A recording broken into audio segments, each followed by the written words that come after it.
Welcome friends, I'm excited to share another video with you today. Today what we're going to be talking about is working with craft foam.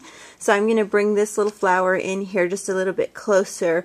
I know it's going to be a little tough to see, but what I've done with this flower is actually cut it from crafty foam, which is, you can buy it in different sheets, and I've got a thin sheet of brown here. This is the sheet of purple you can see I've been playing with.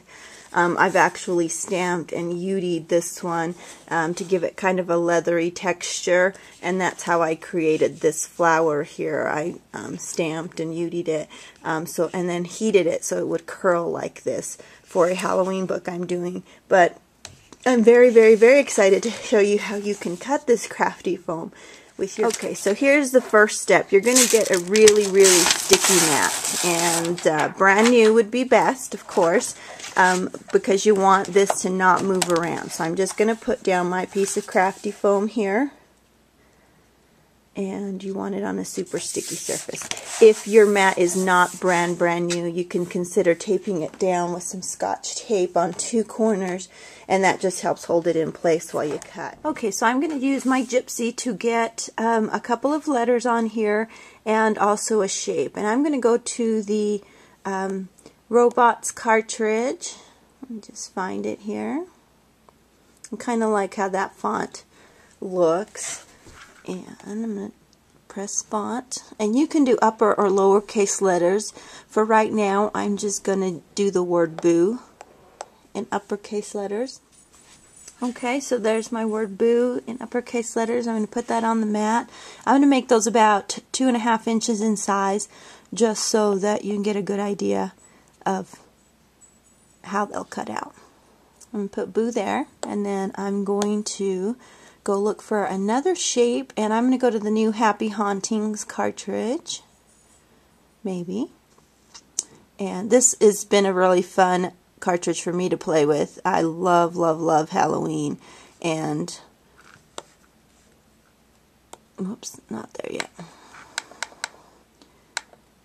Okay, here it is, Happy Hauntings, and this one has been really fun to play around with.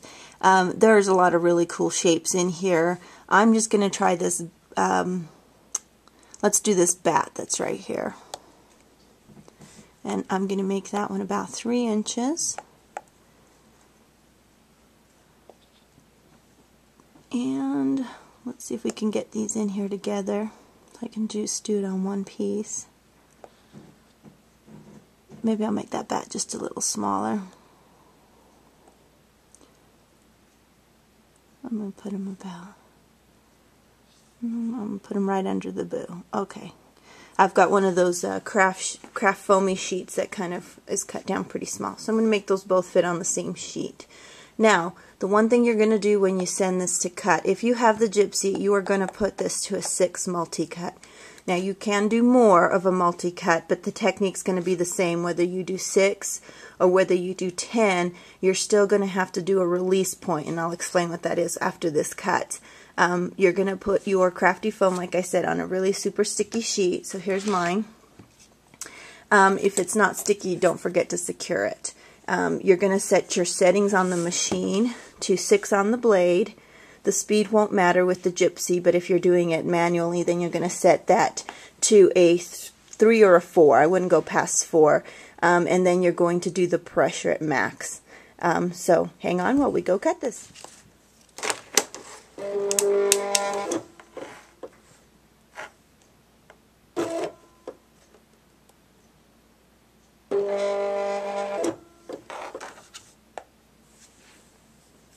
Okay, now that's going to go ahead and get ready to cut. Okay, this is done cutting now. So there are a couple of things I want to show you. On the craft foam, because the Cricut rollers, and I think you can see it back here, these rollers have little foam bumpers. They're about 2 inches apart. Now because the craft foam sits a little higher, you can kind of see right here where the line indents, especially as we're doing 6 passes on this.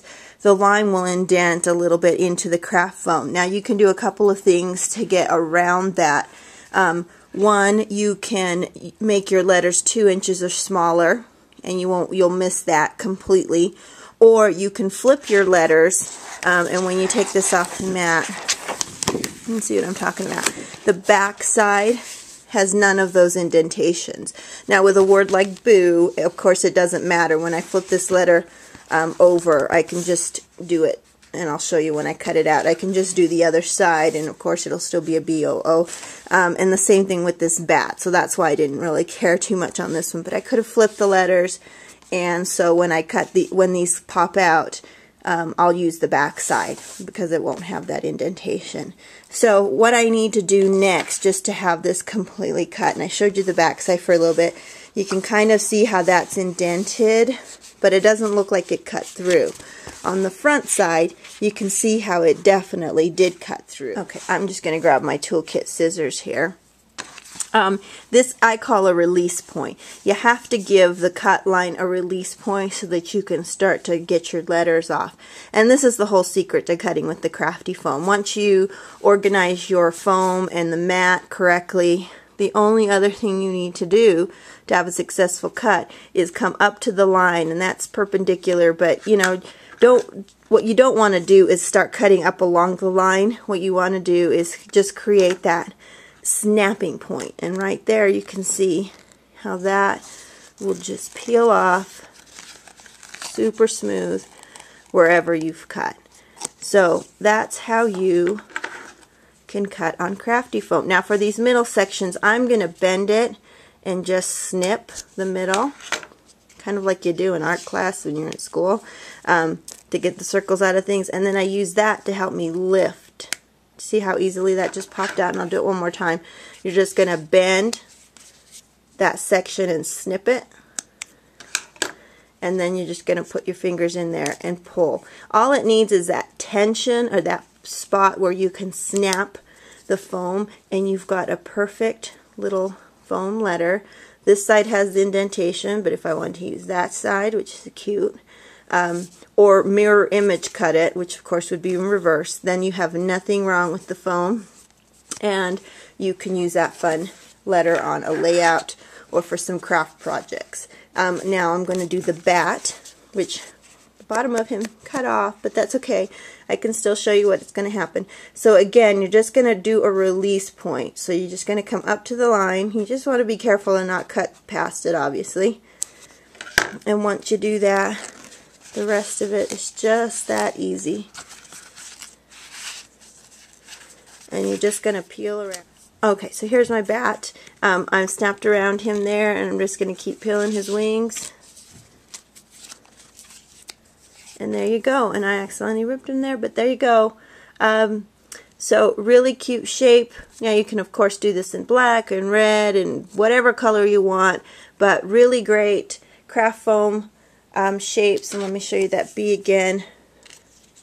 Here's that flower I created. And you can stamp on this. You can do some heat techniques to warp them a little bit like I did to get that curve.